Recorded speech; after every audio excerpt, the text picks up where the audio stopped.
is an interesting place in which one has research going on both in the basic sciences and the clinical sciences, informed to a very significant extent by public health sciences, particularly clinical epidemiology.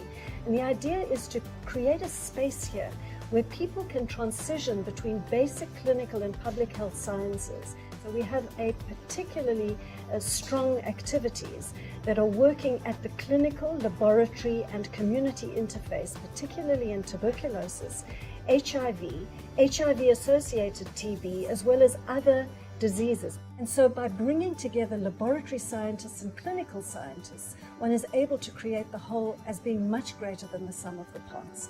So I think it is an absolutely essential component of an initiative such as the IDM. My group at UCT is a basic TB research group, which I run together with my colleague Digby Warner.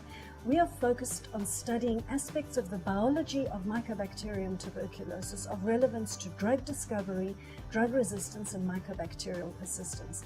We've had a long-standing and highly productive collaboration with the groups of Helena Boschop and Cliff Barry at the NIH. We are working currently together with them on a drug discovery project that is aimed at identifying new compounds that have antimycobacterial activity. So the organizations, the Desmond Tutu HIV Center and Foundation, are research-based organizations. They are affiliated to the University of Cape Town, and our prime purpose is to really find better ways of dealing with HIV and TB in this part of the world. So Masiphumeleli is typical of high burden, low socioeconomic, high density living, the sort of typical environment in which tuberculosis thrives. And so we chose that community just because we've worked there for a number of years. We have a very strong relationship with the community. I am passionate about community development and community participation, and we have had that kind of relationship with Masi over many years. So the idea has been to really work within a community that we know and love, and to see a difference over 15 years, to see the impact of new innovation, novel discoveries, and that we are beginning to see now in Masiphumeleli.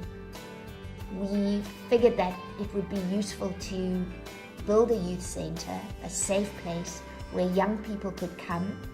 And so the youth center is, if you like, a partnership between ourselves as researchers, as innovators, and the community who are also looking for solutions to their challenges and to their problems. So South Africa has a formidable burden of tuberculosis and HIV-associated tuberculosis, which is a paradoxical advantage when considering clinical research. The main advantage of the IDM is that it has state-of-the-art laboratories and facilities that allow us to conduct first-class research, and indeed the IDM houses the largest critical mass of TB researchers on Earth. Clinical trials inevitably lead to improvement of clinical standards and the possibility that our patients could access new treatments as well.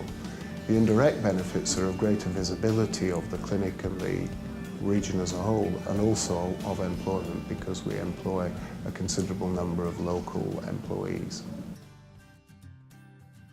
I became aware of these very high transmission rates in our general population. This has been recognised.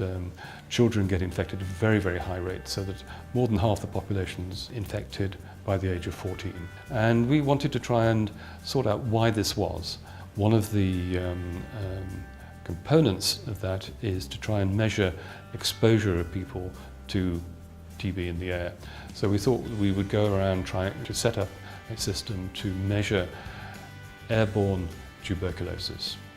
The project which I'm running at the moment puts newly diagnosed TB cases into this environment, and then we sample the environment as they contaminate it with bacteria, and we can demonstrate bacteria by culture, by scanning electron microscopy, and by measuring the gene copies of the organism in the air.